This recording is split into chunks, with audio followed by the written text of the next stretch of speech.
এখানে আছে ডিম, ডিম ভাজা করে নিচ্ছি। আমি আজকে ডিম রান্না করব। দেখো, আলু ভাজা করে নিয়েছি, সাথে পেঁয়াজ কুচি আর ধনেপাতা কুচি। মশলা করা এখানে আছে আদা, রসুন, শুকনো লঙ্কা, টমেটো, পেঁয়াজ, জিরে, ধনে সব কিছু পেস্ট করা আছে এখানে। ডিমগুলো ভাজা হয়ে গেছে, এবার নামিয়ে নেব আমি।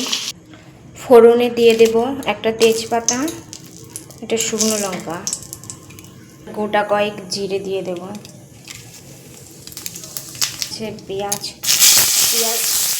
পেঁয়াজগুলো দিয়ে দেবো। পেঁয়াজগুলো লাল লাল করে ভাজা হয়ে গেলে এখন ঢেলে দেব তৈরি করা মশলাটা। তার মধ্যে দিয়ে দেব নুন,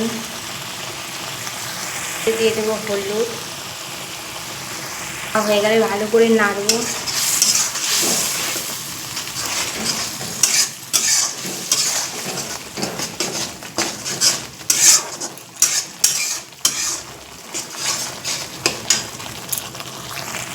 মশলাটা লাল লাল করে ভাজা হয়ে গেলে আলুগুলো দিয়ে দেবো। আলুগুলো দিয়ে ভালো করে কষাবো।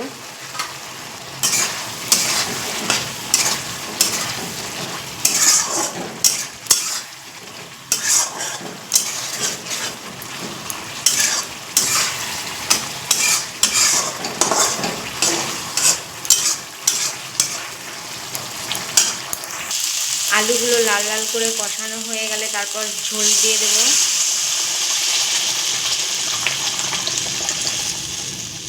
ঝোলটা হয়ে দিয়ে দেওয়ার পরে ঢেকে দেবো কিছু টাইমের জন্য। আলুগুলো যদি সিদ্ধ হয় ভালো করে একটুখানি, তার জন্য কিছু টাইম ঢেকে রাখবো। আলুগুলো সিদ্ধ হয়ে গেছে ভালো করে সিদ্ধ হওয়ার পর এর মধ্যে ডিম দিয়ে দেব।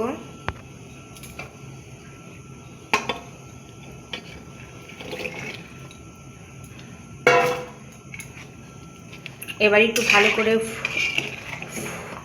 একটু ফুটুক, কিছুটা টাইম ফুটুক ভালো করে। তারপর ডিমগুলো দেওয়ার পরে কিছু টাইম হয়ে যাওয়ার পরে ধনেপাতাগুলো, কেটে রাখা ধনেপাতাগুলো দিয়ে দেব।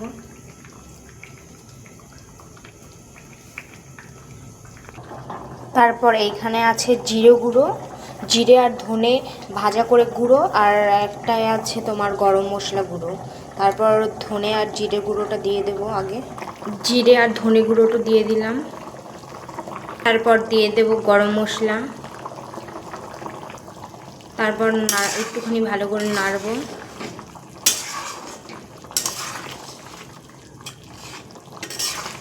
আমাদের তৈরি ডিমের ঝোল কমপ্লিট।